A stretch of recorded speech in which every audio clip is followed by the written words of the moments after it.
Yes,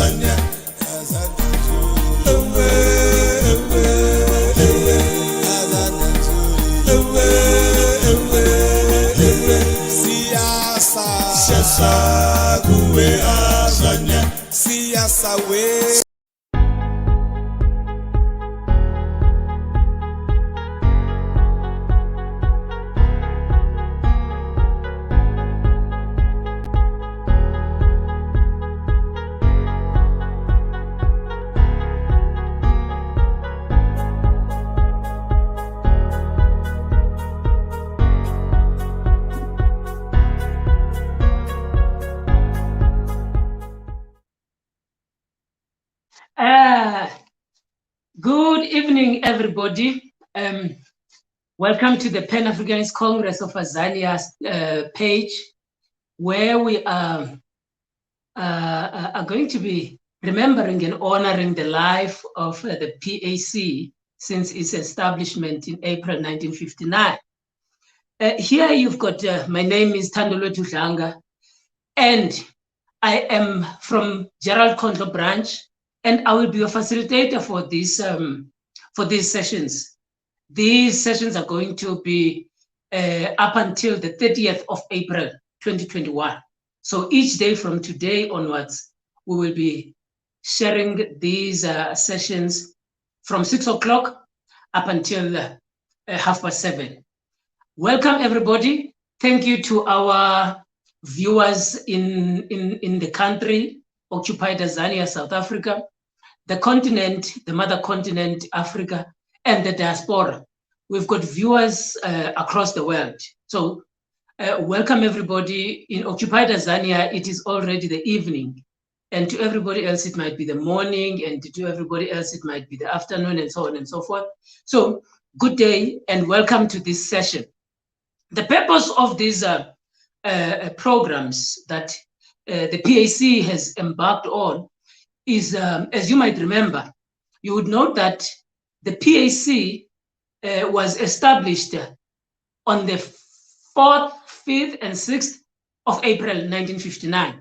And the April month of 2021 means that the party itself is 62 years in existence. And because of that purpose, we felt it is important that we need to close off this PAC month with these webinars, where we've got different characters within the Pan-African orientation. Some of them, they are stalwarts of the PAC. Some of them, they are former APLA combatants. And some of them, we got people of the clergy. We also have artists who have been influenced by the ideologies of Pan-Africanism. And we also have activists of the PAC in general. As I have already said, my name is Thandolwethu Dlanga, representing the PAC from Gerald Khondlo branch in Tshwane. That will be me who's facilitating the program for today. Now, back to the important aspects. In Africa, the approach of the webinar today is hosting two individuals. These individuals are prominently known within the PAC spaces, the Africanist spaces, and the Pan-Africanism internationally. They are known. Now, because of this, unfortunately, we could not have Ntate Pecu live on this session. We understand that Ntate Pecu is an elder, and therefore he is struggling to hear. Then we had opted to have a recorded video of him, because that recording is going to present the whole idea that is going to kick off these sessions going forward. So we are going to play two segments of a recorded interviews of Ntate Pecu. Two of those, they are going to give us an idea of what it is, the PAC, what it stood for, and so on and so forth, so that this understanding will feed into our today's topic of decolonization and the development of an African personality within the world. Secondly, at the last minute, Comrade Tefu Motibeli was supposed to be the discussant of this particular program, but we brought in somebody who is equally capable to engage this topic today, and that person is Comrade Jabu Mahlangu. He's also a thinker, an entrepreneur, and a critical revolutionary and a Pan-Africanist that is known within the PAC of Azania. As we understand that these things, they require technology, and technology is dealing with us, Africa, at various levels because of our developing world in occupied Azania. So sometimes we tend to struggle. That is why Comrade Tifo Motiveli said that he's unable to log in because of those troubles, and therefore Comrade Jabu Mahlangu will be the one who is taking over going forward. So at this moment, Ma-Africa Mahle, I want you all to be able to be part of this conversation, and you will.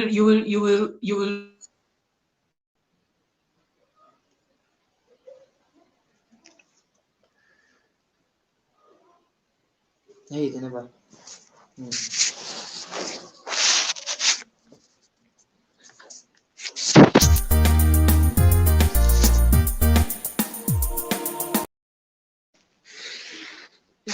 I'm sorry for that. I had a small break in because of the technology. As you notice, Africa, we are going to be starting our conversation, and we are going to play a video that is it will be coming from Comrade Untate Pecu to begin our program of the day. Just bear with us a little bit with in relation to these technological issues.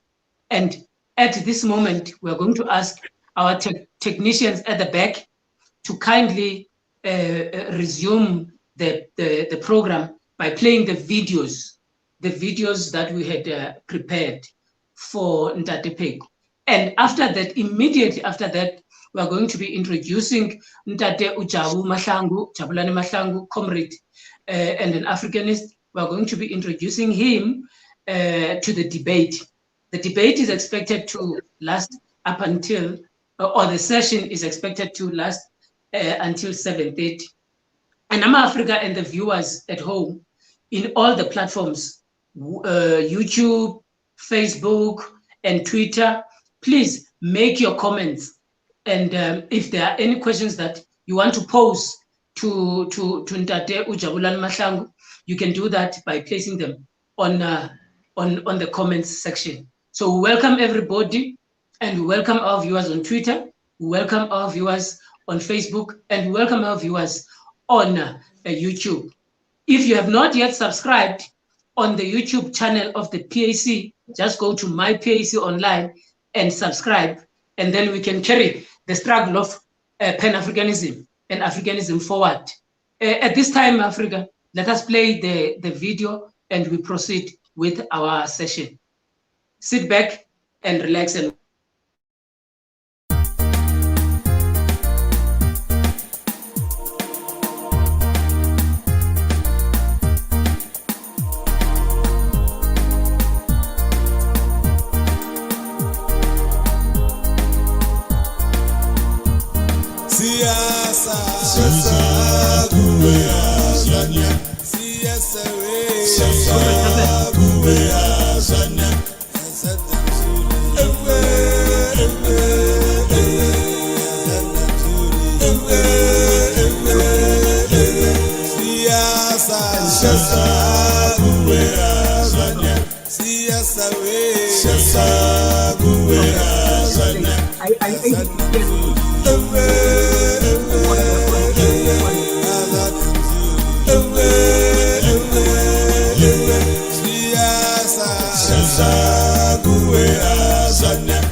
Okay, can you state your name, Dr. Pecu, for the camera?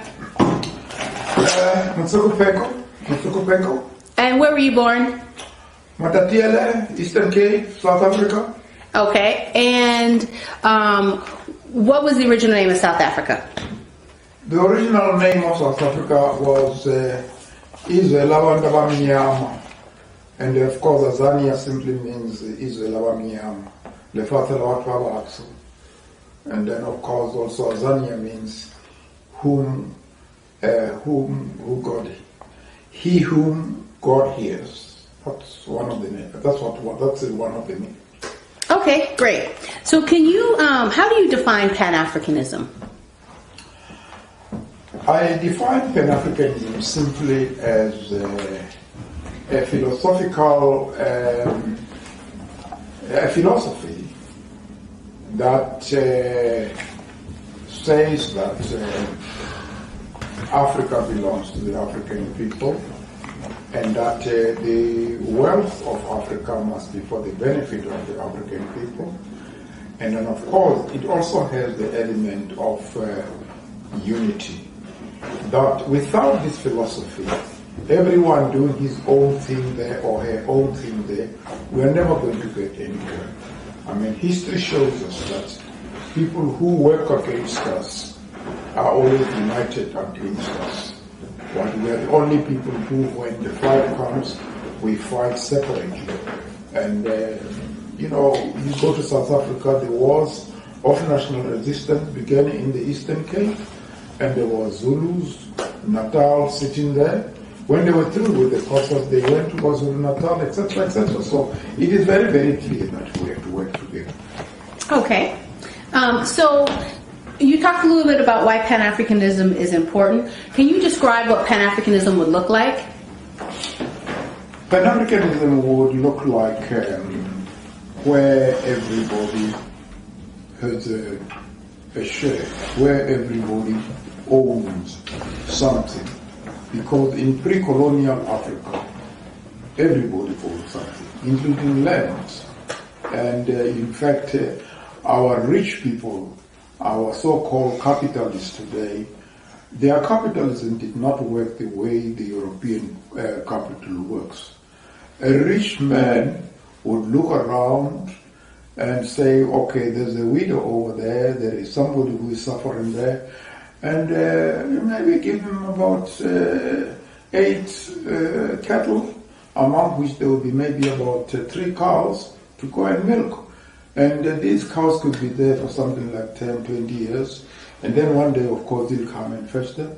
And when he comes to fetch these cattle, he leaves the ones that say thank you. And that's how people were being empowered. And these are the things that are no longer being done today. So our rich people were not exploiting. Our rich people were using their wealth, a wealth to serve people. Okay. So how will Pan-Africanism benefit African people in the diaspora? It would benefit them in the sense that if they want to come home, they can come home, and also that where the jobs are there, they come up there, and I think that we see a little example of this with regard to Ghana, where W.E.B. Du Bois was given the responsibility of writing an Africa encyclopedia, and which actually benefited, of course, Africa, but I suppose all Africans, because certainly that Encyclopedia Africana was not meant only for Africans. You had George Patmore there, who was an advisor to Nkrumah on Pan-African affairs. And I've always said that, people here, whether they understand it or they don't understand it, they have had better opportunities of education. So they have a lot of knowledge that the continent needs from them. And if with a proper Pan-African leadership, we would cease to go and recruit engineers from Germany, from France, and recruit people, the skilled people that we want in the diaspora, knowing that these are the people who are who share this vision, who want Africa to prosper. But people we employ from Europe, not many of them really want the project to succeed. I know of people who have gone there to work on a project, and all of a sudden you hear that after they were paid, they disappeared. And they are in Australia, they are in New Zealand, and they know that they cannot be, be brought back to the country. Okay, so earlier today you talked a little bit about land being powerful and land being sort of the key to controlling land and resources being the key to Africa's economic independence. Can you talk a little bit about sort of the impact of land as well as economic resources and why we need to achieve economic independence? The resources are in the land. The resources are in the land. I'm not going to talk about sovereignty itself because you cannot have sovereignty if you don't have land. But the resources are in the land. Food is in the land. Water is in the land. Houses are in the land. Of course, the diamonds are in the land. So there's hardly anything that is not in the land. Even cellulose, that the material that made cell phones comes from the land. There's hardly anything. When you talk about raw materials, there's no raw material that you're going to find in the sky or in the air. All is in the land. And that is why land becomes such an important thing. And, well, I think that's it in a nutshell. So why is economic independence important? Economic independence is very important because you don't want to go about begging. When you don't have economic independence, you don't control the resources, you're just a beggar. You can see how much of our governments have been coming to the United States for aid, which was not aid. I thought it was aid, and I thought these people are very charitable. Maybe they are beginning to give us back what they took from us, only to be told aid is nothing but a debt. They are putting you into debt. And people are taking a lot of interest on debt. And how are they ever going to get the opportunity to develop when they are busy paying the debt? Schools are not going to be there. Hospitals are not going to be there. The infrastructure of the country, the roads, everything is just going to suffer. And that has been the case in Africa until now people realize that, aid is not the right way. We don't need aid really, seriously speaking. That's why I am very passionate about the question of technology, acquisition of technology, because I'm saying with technology, we can process these things, sell them much better than for a higher price than we sell them.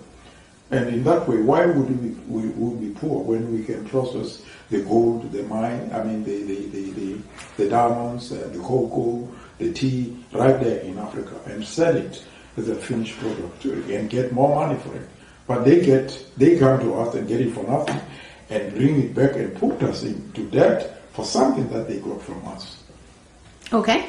I have just a couple more questions. The sort of third to last question is, we see currently that imperialist aggression is negatively affecting Libya. Could you talk a little bit about your position on what's going on in Libya and how it will positively or negatively affect African people at home and abroad?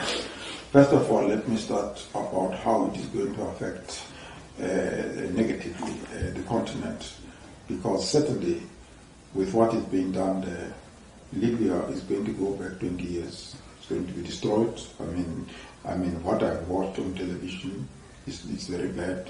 So that country.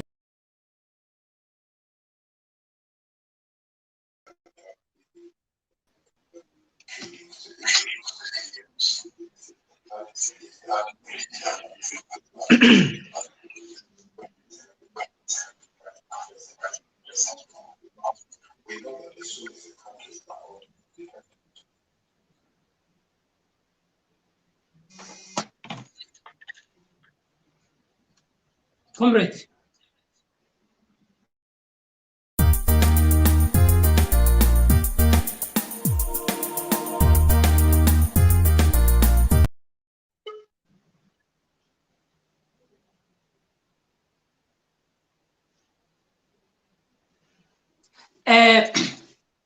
Thank you to our technical director there for that video clip of Dr. Pecu. And what it was trying to bring to us some of the basic principles, the basic understandings of Pan-Africanism and what PAC stood for. And we're playing this video of Ntate Pecu specifically because of his, not him alone, with others, is amongst the stalwarts who has been able to articulate the position and to write about the PAC and what it stands for. Now, at this moment in Africa, with that glimpse that we were trying to show there, we are going to take further the conversation with Comrade Jabulani Mahlangu. Let us welcome Ubao Mahlangu. Mafrika, good evening. How are you, Nobusan? I'm good, and how are you, son of man? Can you unmute yourself there, Nobusan? Yes, I've unmuted myself. Can you hear me? Can you hear me now, Mafrika? Okay. Just my first question: who is Comrade Jabulani Mahlangu? Can you tell us who is Comrade Jabulani Mahlangu briefly? In short, comrade, I'm a simple teacher. I'm a social entrepreneur. I'm an entrepreneur. I'm an innovator. I'm also creator of things. I'm a student of life. I'm also a great explorer.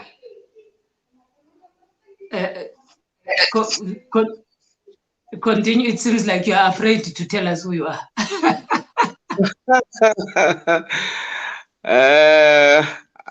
Not exactly, but look, I'm a traveler. Traveled the whole of the continent, saw things and interacted with important Africans on the continent in my exploration of the continent, and that's why I am a Pan-Africanist, and I believe I understand issues related to African development and the Pan-Africanism in general.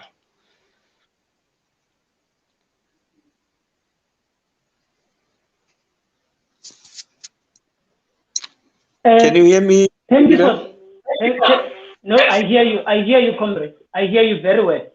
Thank you. Thank you for that, Comrade Mahlangu. Now tell me, why is it important that we should, the PAC should never forget this particular month in relation to its establishment? Why is it important, according to you, that the PAC must always remember this April month? Thank you for the question, my leader. You will remember, as the leadership of the PAC in 1959, Robert Sobukwe and his colleagues decided that we are going to form the PAC exactly on the 60th of April, which coincided with the arrival of the Dutch colonialists in South Africa. So it was a day in which Sobukwe sought to punctuate our resistance and our reversal of the damage and the harm that European colonialism brought in South Africa in particular. So it is the day that Sobukwe sought to plant in the heads of all those that come after him, the generations that will come after them, to say, remember, on this day in which the PAC was formed, it is the same day in which your hardship, your economic deprivation, your being displaced in your own country started. So it's a very important day. So that's why April is a very important day in how we have come to struggle and how we have come to be dispossessed of everything from our personality, where our culture has been undermined, where our land and all other natural resources were taken away from us, and where our poverty was begun. Now, exactly on that, because the question that I asked earlier is linking exactly into the theme of the day, because you're talking about colonization, and therefore there is this aspect of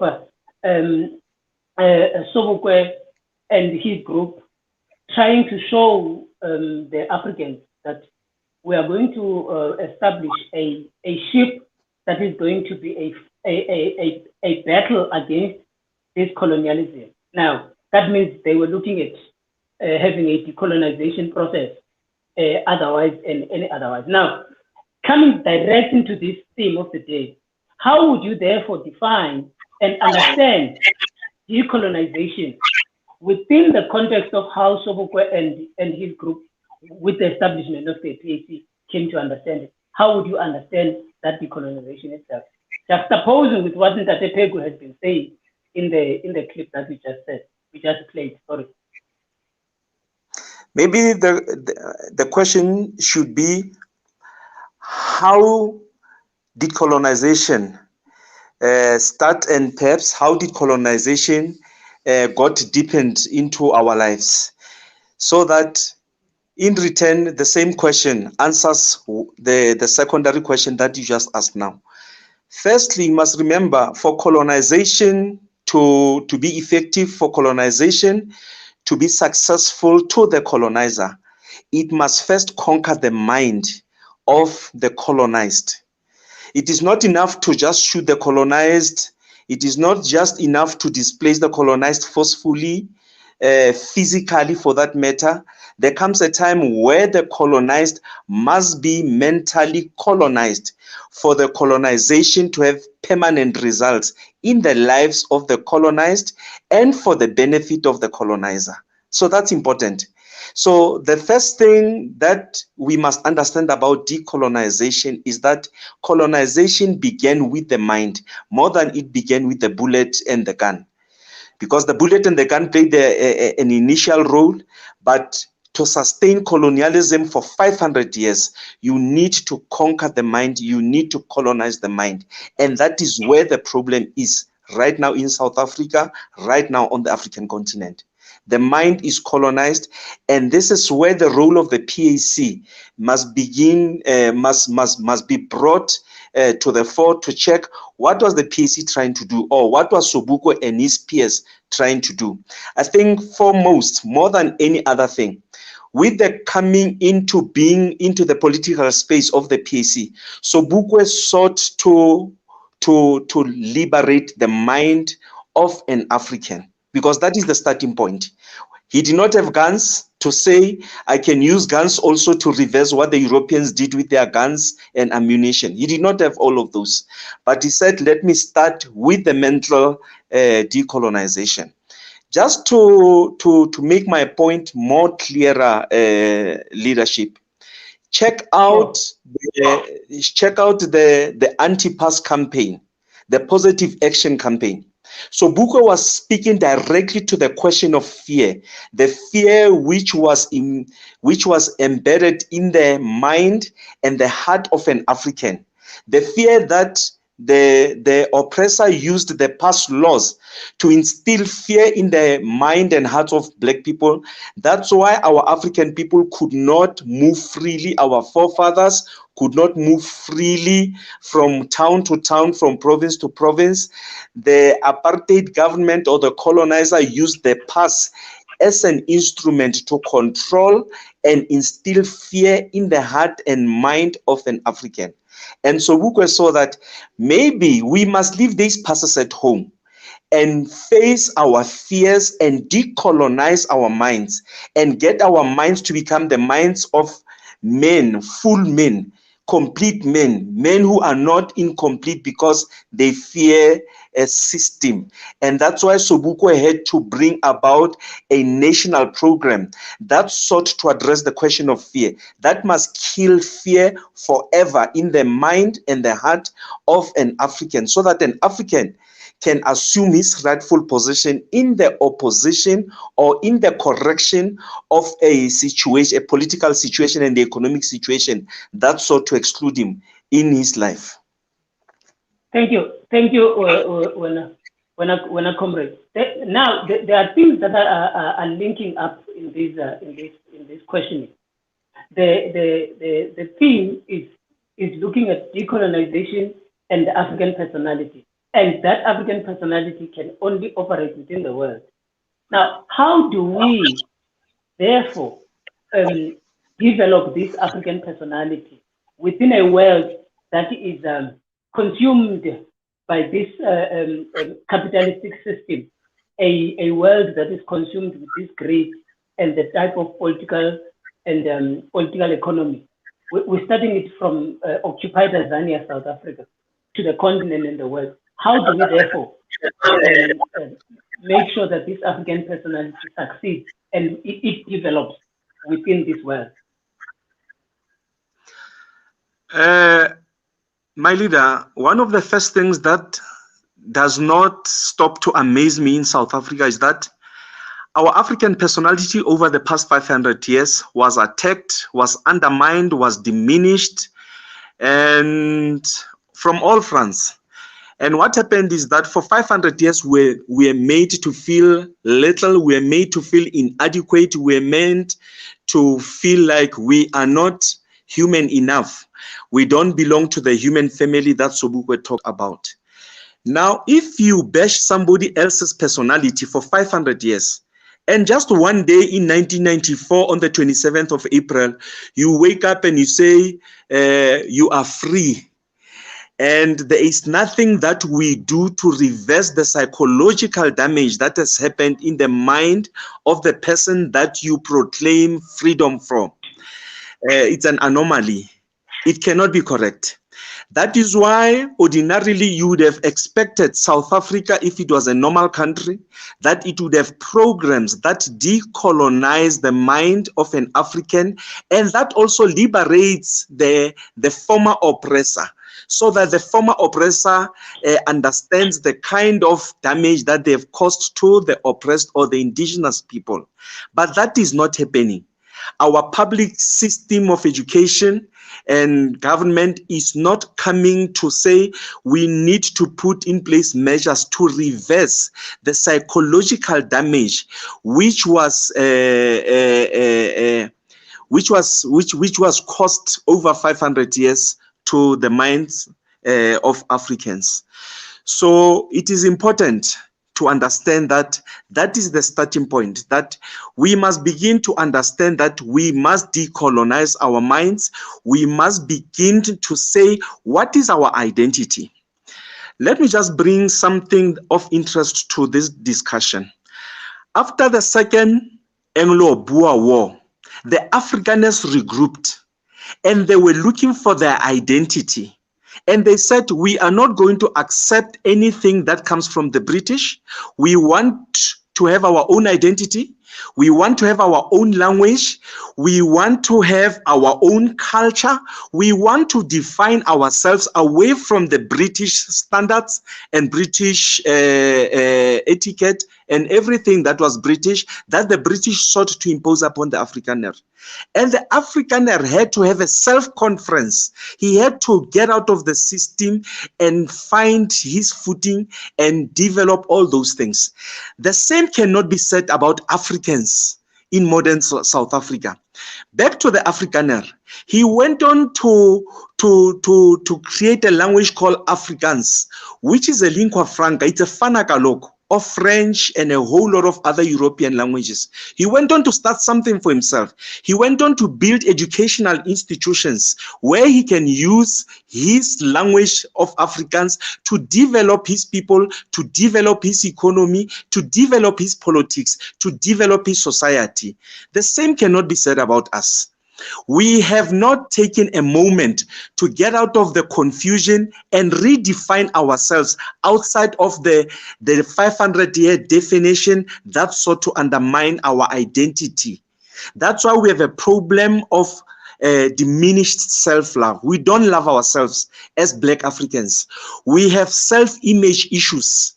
We are abusive to ourselves before we can be abusive to other people, because we have not taken a moment really to decolonize our history and to know who we are.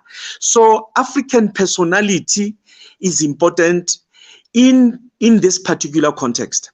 My leader and all your guests, wherever they are, you will remember that at the center of any development of a nation is men, at the center of each development.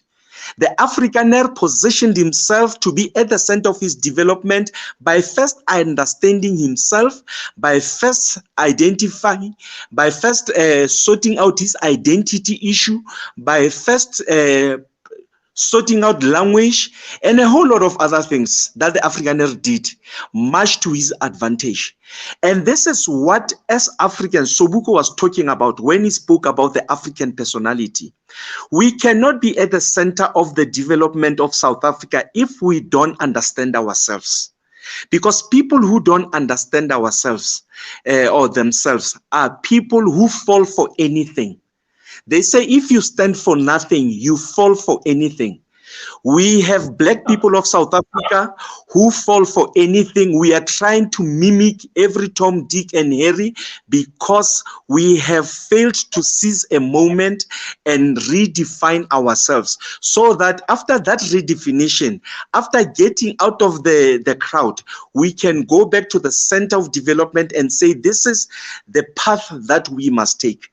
We cannot be a majority in a country where the majority have a problem of identity crisis. That's what we have. We have a problem of identity crisis. We call ourselves African because of our skin color, but lots of our people are irrelevant to the African question. For instance, we still refer to other Africans in derogatory terms. We do not understand the cooperation that Sobukwe, Nkrumah, Nyerere, and the rest of other founding fathers of this of the newly freed Africa wanted to do. They wanted to see cooperation. They brought about Organization of African Unity and all sorts of things. We are irrelevant. Yes. Exactly on that. When I come down. My next question relates to that, because you are speaking about an African personality that develops in the mind, and what I want us to drive forward is that the decolonization process or the decolonization program, which in your submission is fundamentally must start with the mind and proceed in every other level, is important. However, my question therefore is, when you start to talk about this definition of other Africans in derogatory names, what is the impact in the process of decolonization? The impact of the two blocks, and actually the one that had won, the Monrovia bloc, in making sure that the decolonization process and the development of African personality within the world is not or has not yet been achieved, because we see it as you are saying about the people who are referring to other Africans in derogatory names. How do we then view that those two blocks and the one that subsequently won the OAU establishment in the 60s? Up to you, Book. I missed the fullness of your question, my leader. Do you want to rephrase it, please, for me? Yes, I'm going to.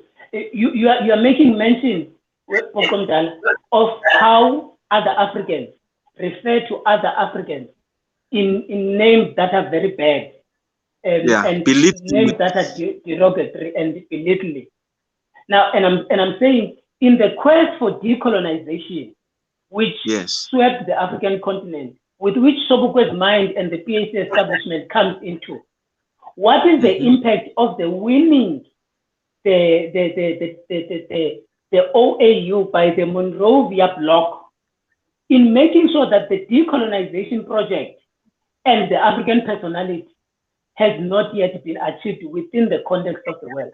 How is that bloc that won on that particular conference has influenced how we see and view occupied Tanzania and the continent to this day?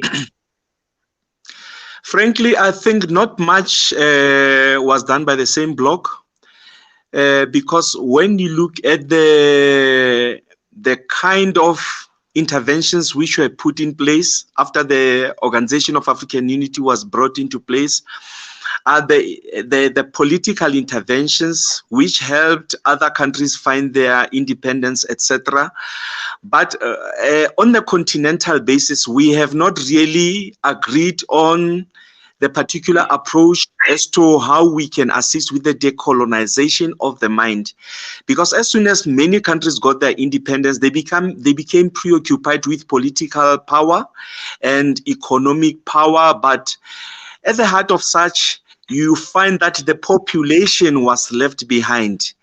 The leadership of the freed African former colonies, they became obsessed with materialism, with acquiring riches for themselves, with repaying themselves, whatever, benefits that they thought they should get because of having spent time in exile or liberating their country. So not much was done by the Monrovia bloc that won or that had an influence or the bigger impact in the establishment of the African Organization of African Unity and all other things that it stood for. That's why even today we still have a problem. Let me give you more. Let me say more on this. That's why you have a situation where Africans who were liberated around the 60s or after the winds of change blew through Africa, as the British would like to call them. You see Africans who come from Nigeria, Africans who come from various other states, who still have a colonial mentality, not to develop Africa, but to take as much out of Africa and destroy as much as possible. So there is this thinking, which is a colonial thinking, because colonial thinking was go and take from Africa to develop Europe, and you have people who would come from, for instance, I would like to pick on Nigeria, to have lots of negative or Africans with negative manner in which they engage with other Africans on the continent, in which an African from Nigeria can come to South Africa and do the kind of things that some of these people do, much to the contradiction of what the fathers of post-colonial Africa stood for. I mean, this is what you can see, that not much education has sunk in the hearts and the minds of those who got liberation before South Africa got liberation in 1994. We are still colonized mentally. We don't understand the direction that Africa is taking and that Africa should be taking. We are perhaps not learning enough from what Nnamdi Azikiwe stood for and all the fathers of Pan-African ideology stood for. That's a problem to me, and this is why I say the Monrovia group did not really achieve much with regard to decolonization, because we still have a lot of colonized Africans who continue to display colonial hangover in how they deal with their brothers and sisters on the continent. How do we deal with this problem, therefore? Because the PAC was established in '59. It understood the idea as the monolithic state. The politics of the PAC and its establishment moved from that perspective, and they were moving from a radical position in order to develop this African personality. And Pecu speaks about this in the previous in the clip. He talks about how it is important to maintain a united state of Africa, and he makes a reference to the destruction of Libya. Now, how would we take this thing forward, this decolonization program and this development of an African personality, as the children who are carrying forward the banner of Pan-Africanism in occupied Tanzania? Firstly, we need to pray to God to give us thinkers like Robert Sobukwe, like your Julius Nyerere. Let me talk about Julius Nyerere now that I mentioned him. If Julius Nyerere could create a language out of nothing called Swahili, a language that could weld together East African states, more than 4 or 5 of them, to speak one language. Don't we see the wisdom of us also having somebody who can bring about that kind of vision that Nyerere had, at least with East Africa, that should be spread to the rest of the continent? By so saying, I mean, we need, as Africans, now that we live in the information technology, we need to agree as to what do we want to achieve and how do you want to achieve that. We need to have unity of purpose in executing African unity and cooperation, economic cooperation for the rest of the continent.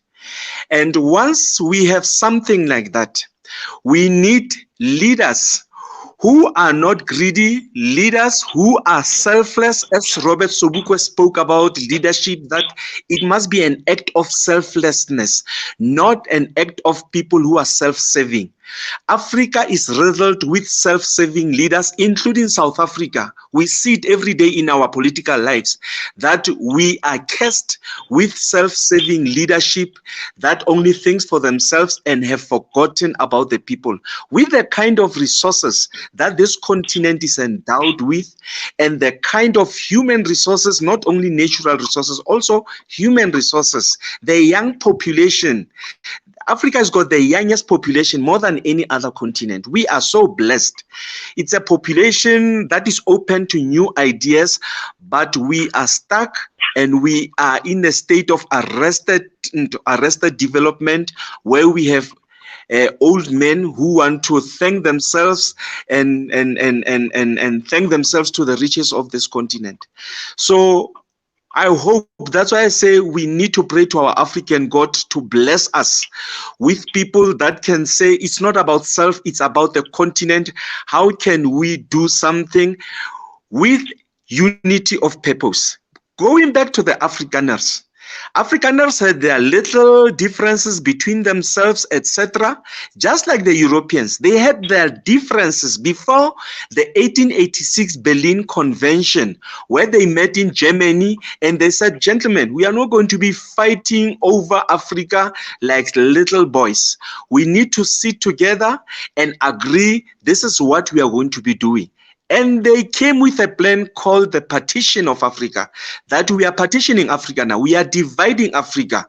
Britain, take your East Africa or take your South Africa. Germany, take this portion of Africa.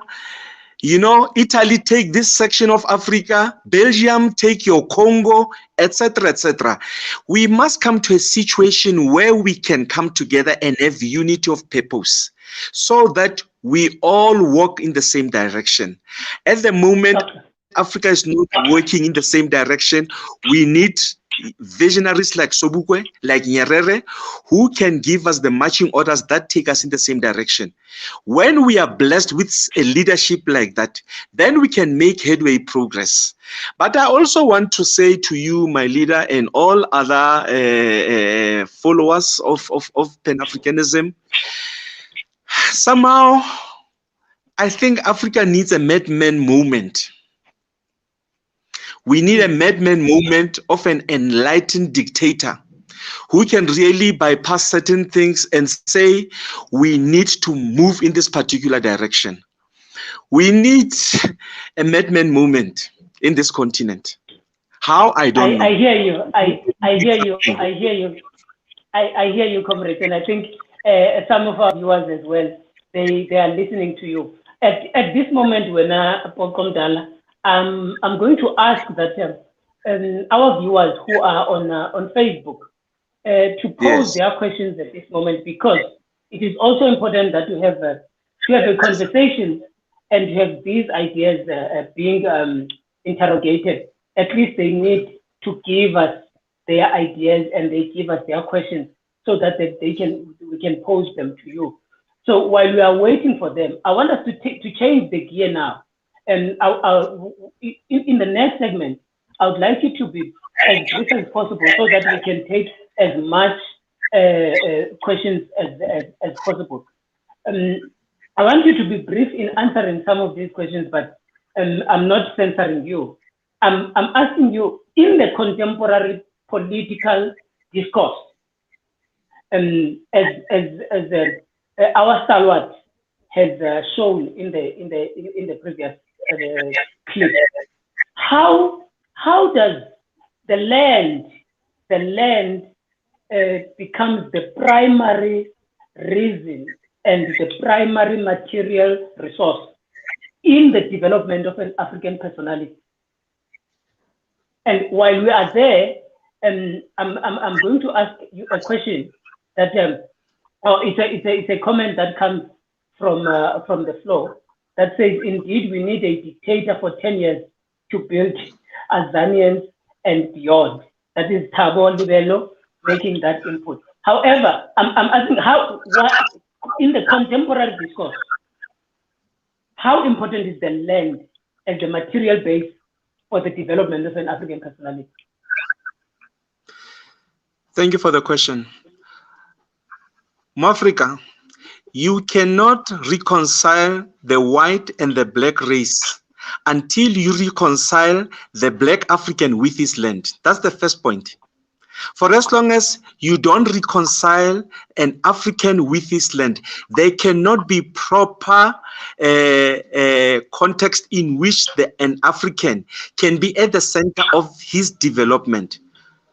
The African needs to reconcile with his land so that with his land, he can begin to get into the economic sphere and control the value chain of whatever is produced in the land.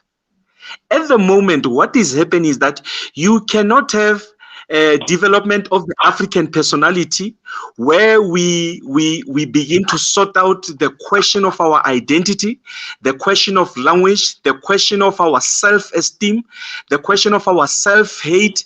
All those things cannot happen in the context of poverty, because lack of land in the hands of black people means poverty. That's why our poverty levels are at the lowest, because we do not have the land.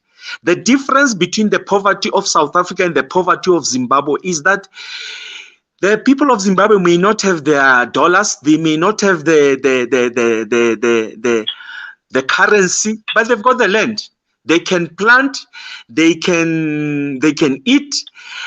Even if the money is not there, they've got the land. They can look after themselves. You go to rural South Africa, they take 3, 6, 7 months without flow of cash in the household. But because they're sitting on the land, they are not dying or starving of poverty because they've got the land. You cannot develop an African personality in outside of the context of land. We've got to reconcile the African with the land, and then we can have the development of his personality. And that said, Mwafrika, you cannot be at the center of the development of your economy if, as a person, you do not understand yourself and you do not have a relationship with the land. In the land is your history. In the land are your ancestors. In the land there is your culture. In the land there is food security. In the land there are things that are going to give you advantage, competitive economic advantage in dealing with other people. For instance, how the European built its economy. Yes, the European built its economy. The British built its economy on the African gold, on the African diamonds, on the African fishes, on the African everything that is derived from the land. Now, when you look at a European who wants to be a leader in world development, it is because the person is resourced. an African is under-resourced or is not resourced. That's why the African must be reconciled with his natural resource. In economics, when you study economics or teach economics, when you talk about 4 factors of production, the first and primary factor is land. That's the primary resource. We don't have. Thank you, Nobu-san. I appreciate that response. You are talking about economy. You are talking about the economic base, and when you are reconciling these Africans with the land question, and from the premise of the establishment of the PAC, Sobukwe and all the other martyrs who have gone before us, they organized themselves, and they were viewing the new economic system instead of the exploitative capitalist system. What is your view on Sobukwe's orientation on the type of economy that would have been developed in a decolonized, occupied Tanzania and a monolithic Africa? I'm going to shock you with some of the things that I'm going to say to you right now, Mafrika. According to the political speak of our times, our political organizations, including the PAC, to a certain extent, used to say that South Africa is a capitalist country. I beg to differ, and I'm going to tell you why, and I'm going to tell you why Sobukwe was a brilliant politician of his time, and he remains relevant up to this day. One, South Africa was only capitalistic when it came to black people. The system of economics that was applicable in the white section of society in South Africa was a socialist system. The government was the caretaker of the majority of white people. That's why the government put in so much investment in the creation of key industrial enterprises such as your former ISCOR or ArcelorMittal, as we know it by now, your Samanco, your telecommunications, your Sasol, most of these, Denel, all sorts of them. They used to be controlled and owned by the apartheid government, and the people of white origin used to be employed there, and they used to have their loyalty to the nationalist government. That's why the nationalist government never lost any elections ever since they came to power until '94, because this was a socialist country. It used to take care of white people. There was a huge social contract between the followers of National Party and National Party, in a manner that is consistent with what socialism is. But when the same government treated black people with the exploitative and other tendencies, we thought South Africa is a capitalist country. It was never a capitalist country. It became a capitalist country when black labor needed to be exploited by your big corporations of South Africa, which after they exploited the black labor and the black people in general, they would take the monies and fund the socialism that took care of the white population of South Africa. So it is not correct for us to say that Sobukwe, when he spoke of socialism, I think in his mind, Sobukwe wanted the kind of benefits that accrued to white people that came from their state or from their government should be the kind of benefits that must benefit black Africans whenever they also lay their hands on political power. So South Africa was never a capitalist state. It became a capitalist state only at the moment where they're exploiting black people to sustain white lives. And that's why land belongs to the state. That's why everything belongs to the state. Okay, thank you, Mafrika Mashab. I think that debate is going to extend further outside this platform, because you just made a very radical statement there in relation to the economic policy. However, your argument is well accepted, Wena Nobusan. And at this moment in Africa, we're just going to play again a very important part of the interview with Ntate Pecu, so that it drives the idea of what we want to understand about the establishment of the PAC and the quest for decolonization and the development of African personality. So we are going to play this about 7 minutes. After that, we're going to make our concluding remarks based on those issues and take some few calls. Some few questions, if there are any, on the group. Not Africa. Those resources are not going to be available for Africa. So definitely, that war is going to affect not only Africa, not only Libya, but Africa itself. The other question was what? Sorry? The other question is, what's your position on the NATO's bombing and war with Libya?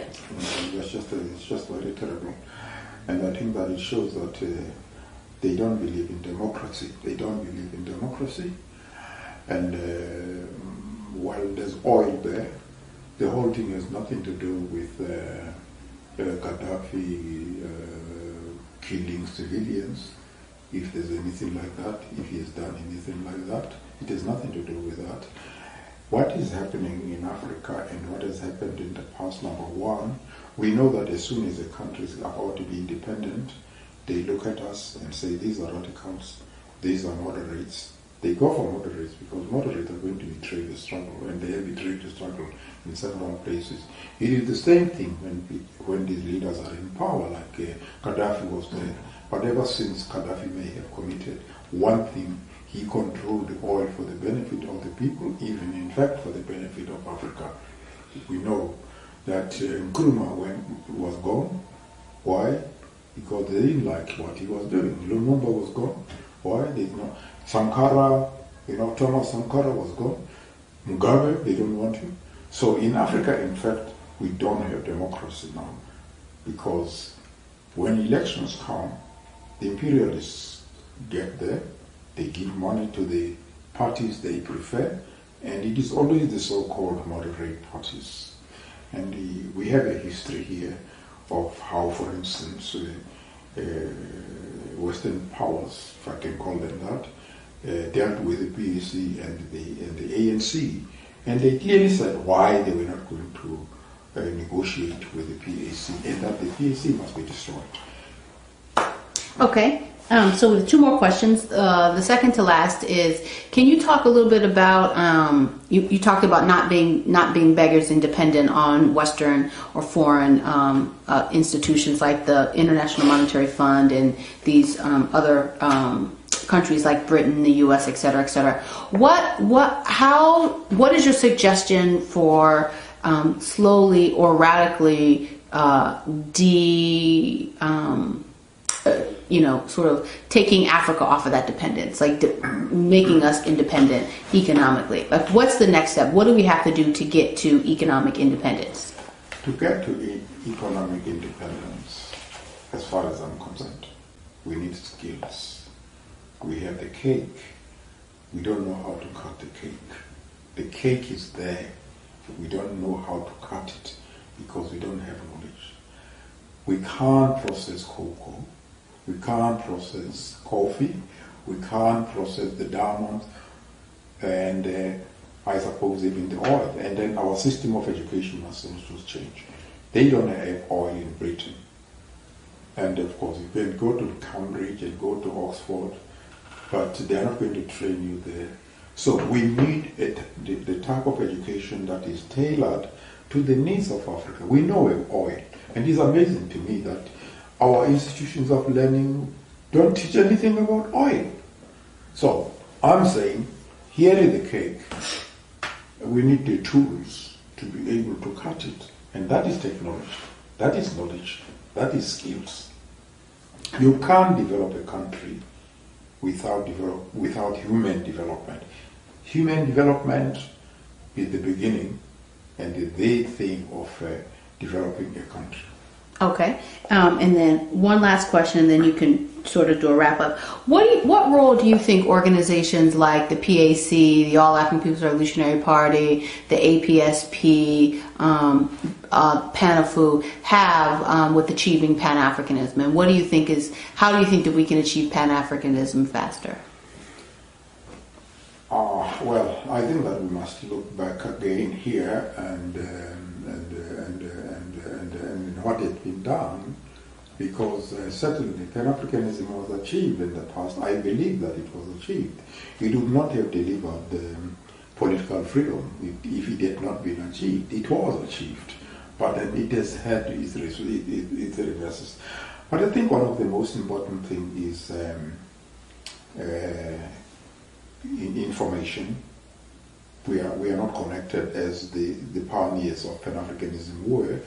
Like now, we've just met here because it's May 25, maybe we'll be meeting again 10 years later, or maybe next year if we're lucky, and so on. So we're not connected. We don't know what each person was doing. But if you look at the Pan-Africanist pioneers, they knew exactly what each person was doing.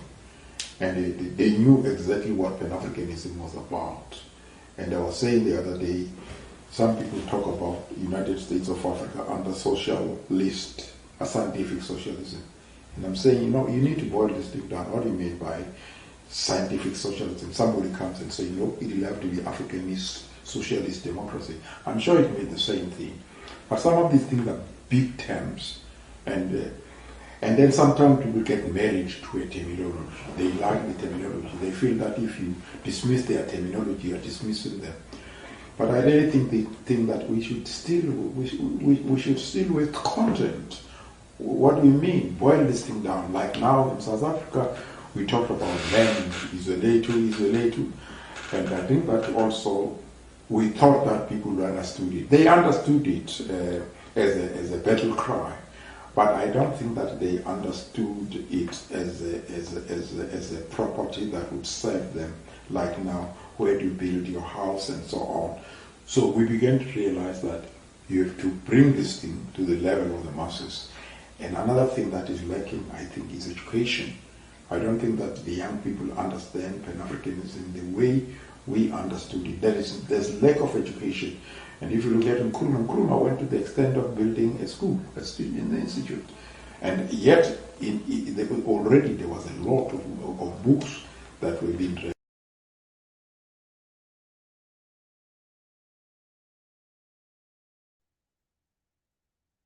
Thank you very much. A very insightful Pecu on that clip, and he's making some very, very also radical inputs there in relation to some of the issues that Comrade Mahlangu or Komdala was making just before we go to that particular clip.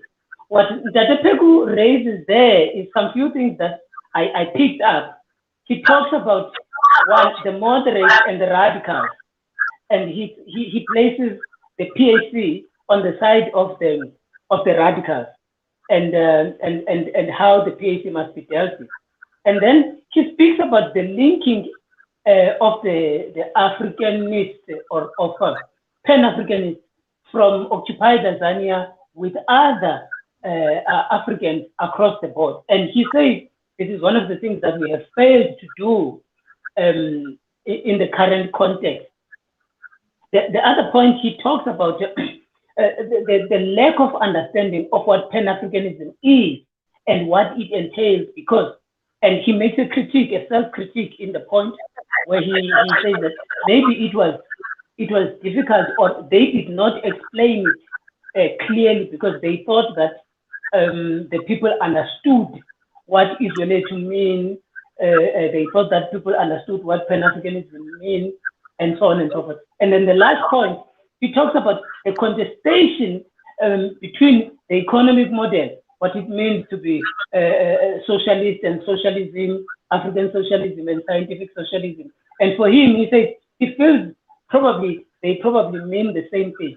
So those are the few points that I picked up, and I would want you, Mafrika Jabu, to make some few comments on that. But I need you to answer these two questions. These two questions, one, it says, where do we start as an African people to implement decolonization in our communities? And secondly, he asked the role of the students and the academic intelligentsia in the quest for decolonization. What could those that structure or that unit of people do and make in the project of decolonization? You can start with any. Up to you, comrade. Serve, suffer, sacrifice. This is what Sobukwe and his peers taught us. We are stuck with people who do not want to serve, and that is one of the biggest problems that you have in South Africa at the moment, leadership. Once we want to serve our people, we are going to sacrifice the benefit of materialism because we know we are behind the curve. We are 500 years behind the curve. And for everybody to be on the same path, we need people who will sacrifice, people who will emulate examples of what Sobukwe stood for and his peers. So, among other things, Ndate Motsoko Pecu spoke about education. It is really surprising that into the 21st century, with the kind of skills that Black people have amassed, that we still cannot process things. We still cannot control the value chain of everything that comes from land, including gas, your oil, your everything. These are the things that the development of the African personality must seek to address. I mean, look at technical education. Look at the negative attitude that an African has got towards technical education. An Afrikaner used technical education and ambacht skole to develop his people. University was meant for a fraction of the intelligentsia of the Afrikaners. The rest of the Afrikaner young people and those who are of school-going age, they were pushed into a technical education sphere so that they can go and build and develop more of these institutions or economic enterprises that sustain the economy, the national key assets of this country. But when it comes to Black people, because our personality is underdeveloped with regard to economics, with regard to the African question, we'll rather go to varsity and study humanities than go to a technical education or TVET and study engineering and study electrical engineering or study coding or study robotics or study artificial intelligence. Our minds are not in that particular space because we remain colonized largely. That's why our education becomes irrelevant, and we also become irrelevant to the African cause. And we don't understand why Africa must work in unison and together to exploit the resources so that we can become a power bloc on our own, like China is doing, like America has been, like Europe has been. We are misplaced in terms of thinking as Africans. Okay. And this is part of the decolonization thing that must happen. Now we need people who are bright, who can go to communities and begin to talk about these things, because formal education has failed us. For instance, why do we still have literature of Shakespeare in our African schools when we should be learning about Frantz Fanon? It should not be an extracurricular thing. It should not be an afternoon thing when we come from school that our children must learn about Frantz Fanon. They must learn about Nyerere and his East Africa and his Swahili. They must learn about West Africa. It is something that must become part of the syllabus if we are serious about integrating the Black African of South Africa into the African body politic. As it is now, when we speak about other Africans, we speak about them as if South Africa is not part of the continent. It's like we are a big island of Africa, and we are looking at Africa from a distance, and yet we are so integral into the physical, the physical being of Africa. But mentally, when we speak about Ethiopians, we call them Makula. We call them, when you send your child to go and buy something from a shop run by an Ethiopian, we say, go to Shop on Yamakula or Yama India. Those people are not Indians. They're Africans. We don't know history of Ethiopia. Okay. Magdalena, I will need you to we are running out of time quickly. I need you to answer these questions because there are very radical critiques of your submission, and you have not answered my question of the students and the intelligentsia in their importance in the decolonization project. I'm giving you about 1 minute to answer that question because there are other 3 questions that will need you to engage on. They are very important. The students, the intellectuals, and the intelligentsia of South Africa, Black South Africans, are very important in that in the decolonization project. But unfortunately, most of them are preoccupied with a whole lot of other things, survival issues, and acquiring of material benefits that accrue from this freedom. We need. That's why when I started answering, I said serve, suffer, and sacrifice. We do not have people that understand the creed that Robert Sobukwe taught us about self, suffer, and sacrifice. The intellectuals of the 50s, of the 40s, your Apim Das, the Sobukwes, the all those intellectuals of that time, they did not. It was not about self-benefit, that they had master's degree and they can really direct the political thought of an African.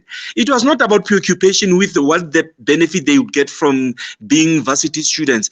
They went to their people to serve their people. We do not have that kind of caliber of people that have gone to school that want to serve us. Everybody wants to get a repayment. But because, again, the situation in education is another thing. How people acquired education makes them not have time to go and give back and serve and sacrifice, as Sobukwe taught us. Okay, yeah, thanks, comrade, for that. There is a question that comes from Comrade John Trimble, and he says, I'm reading it verbatim. Nyerere did not invent Swahili. The notion of Africans' need for a madman focuses on the individual. However, organization is key. What type of organization is Jabulani talking about? An organization led by a madman. And then there's an addition to that. Apartheid-led South Africa was never socialist. State-owned enterprises does not equate to socialism. Make a comment on that. It is directed to you as a rebuttal to your submission that you made a little bit earlier. Nyerere did bring about Swahili. He was very instrumental. Without Nyerere, we would not have Swahili being spoken in East Africa. But he's talking about invention. Remember, there's an important word here of the invention. The invention. You don't create a language. You don't invent a language, but you put together dialects. You put together other languages to create one specific language that can be used to achieve certain things. This is what Nyerere did. Just like I said, with Afrikaans is not a pure language. It is not a language created by one person. It's a concoction of language. It's a Fanakalok. It's a bringing together of different languages. That's what Nyerere did, and we must give credit to him, because this is the kind of criticism that comes, that we never want to credit one of the pioneers of a leader who gave a clear example. You cannot develop without your own language. This is what the Chinese are proving with their Mandarin. If the Chinese can put together Mandarin out of many dialects in China there, that's why right now China is becoming a powerhouse. It is almost the biggest economy on earth. And when you look at it, at the center of that is a language. The Chinese do not have to spend 12 years of primary schooling learning somebody else's language like we do in South Africa. That black people have got to spend 12 years learning Afrikaans or English, and yet they end up not even mastering things through that language that they spent for 12 years. And Nyerere played a critical role. It's something that we must not undermine, and we must not allow anybody to undermine the role of Nyerere. Whether you call it invention or he welded various dialects together, it doesn't matter to me. What matters is that he created a language that can be used across five or six countries. Imagine if somebody wants to go and do business in East Africa. If you know Swahili, you know you can cross Rwanda, you can go to Kenya, you can go to Tanzania, East DRC, you can go to Uganda seamlessly. You know, use of language. Secondly, he says, the critic says, or the gentleman says, South Africa was never a socialist state. It was. He will deny it. It was a socialist state. A socialist state, by definition, is where the government takes care of the economy. It's at the center of the economy. It controls key forces in the economy. This is what apartheid was all about. Why, when apartheid came to death in 1994, everything became privatized? Why did they privatize all the state-owned and former state-owned enterprises? Why did they privatize land which used to belong to local municipalities, provincial administrations, and national government? Why did they privatize a whole lot of things? ArcelorMittal, all sorts of things. Why did they privatize the National Reserve Bank of South Africa? If they privatize it, it means it was nationalized. Everything was controlled by the government, and those are the key. Those are the key indicators of that tells us if the country was socialist or capitalist. The private sector was not as strong as what the public sector was.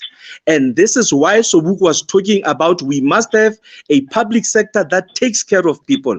It cannot be denied that white people were taken care of by their government, and that's socialism. It's not every man for himself, but for us all. You know. Okay. Thank you, for us all. Let's close it here. That debate is going to extend even outside this platform. Just a last question from Snetemba Tavoy.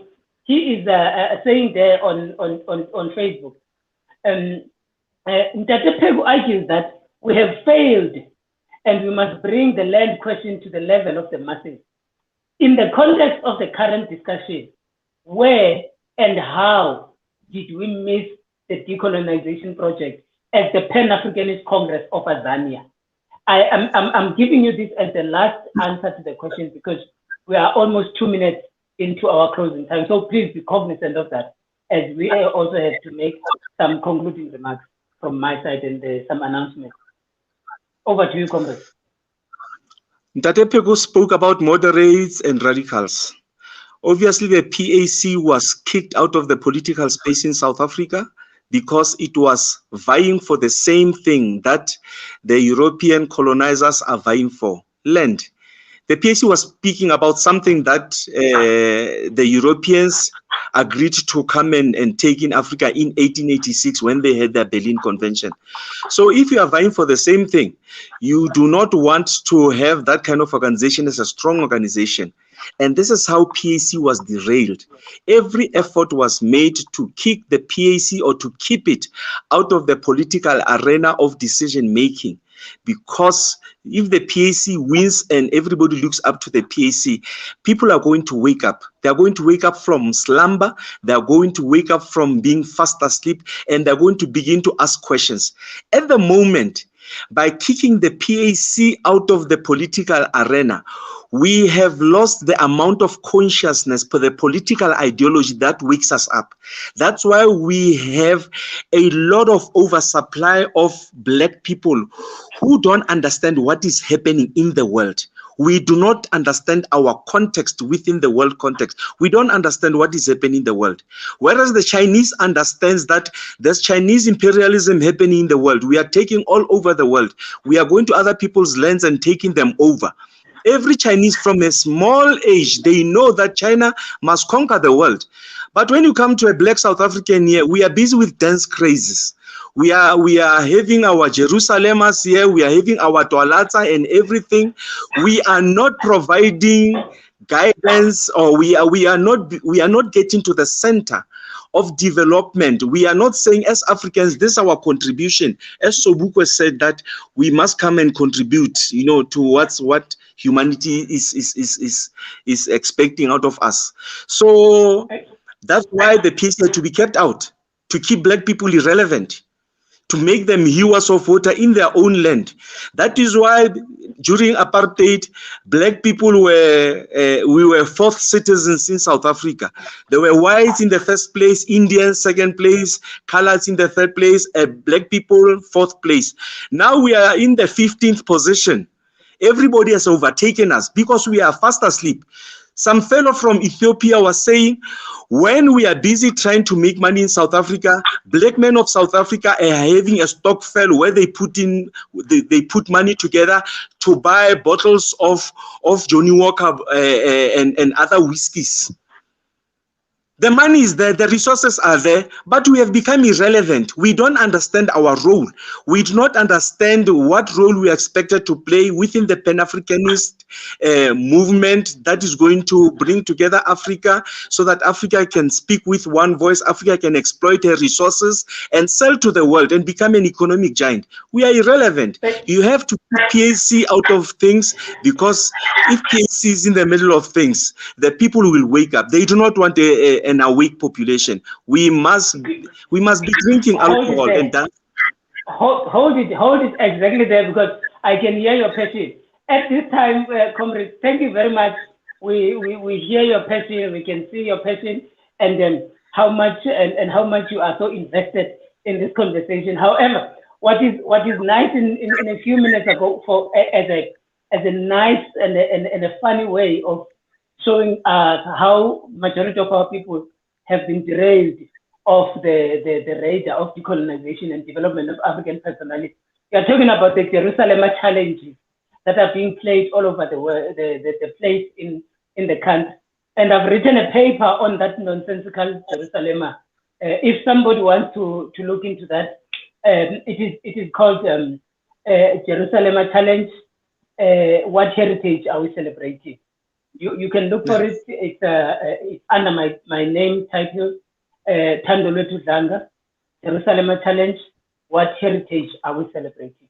At this moment, Africa, I would like to thank all our viewers from Twitter, from Facebook, from YouTube for tuning in, and all our viewers across the world for participating in this particular session. And I see also there was a discussion that was taking place on Facebook there on the side about an African Indaba, which is something that Africa can engage on it at their particular branches, at their particular corners in their communities.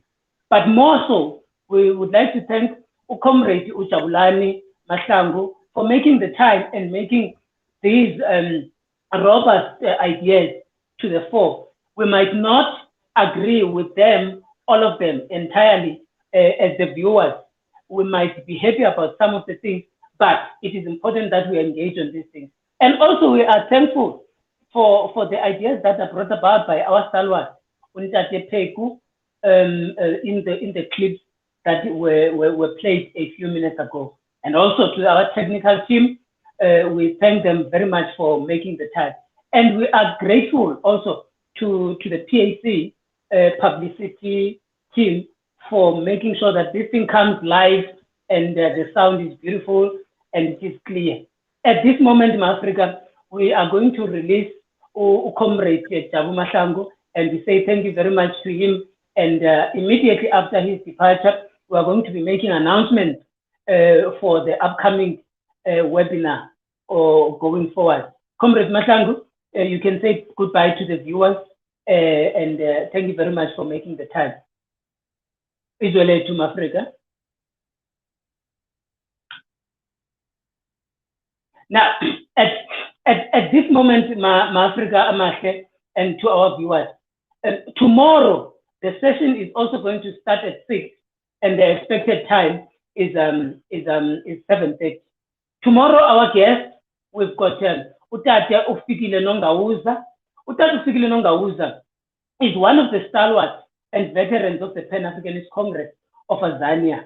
He's over 70 years of age, and therefore he brings in a very great experience of Pan-Africanist Congress of Azania, and therefore he will be part of the discussions tomorrow. And also we have Comrade Afyong El Afyong, the Queen. She is from Nigeria, but she's located in the United Kingdom. She will also be our discussion tomorrow. The facilitators of tomorrow will be myself and Comrade Onyesunyu Chatoye. Comrade Onyesunyu Chatoye is one of the organizers of the All African People's Revolutionary Party. She is located in New Mexico, in the United States of America. Why is this important? It is the comment with which Pecu was speaking about in the last clip, when he said, like the earlier Pan-Africanists in the PAC who understood the importance of linking our struggles. With these webinars, we also want to achieve that particular link. That is why we're bringing somebody who is coming from Nigeria, we're bringing somebody who's coming from the United States of America. Africa, and to all our viewers at home, thank you very much for making the time. Tandolwetu is hitting it out, and we will be back with you tomorrow morning. And I am saying it in the cry of the African people for their land. I'm saying Izweletu, Africa, Izweletu.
Oh,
Wow.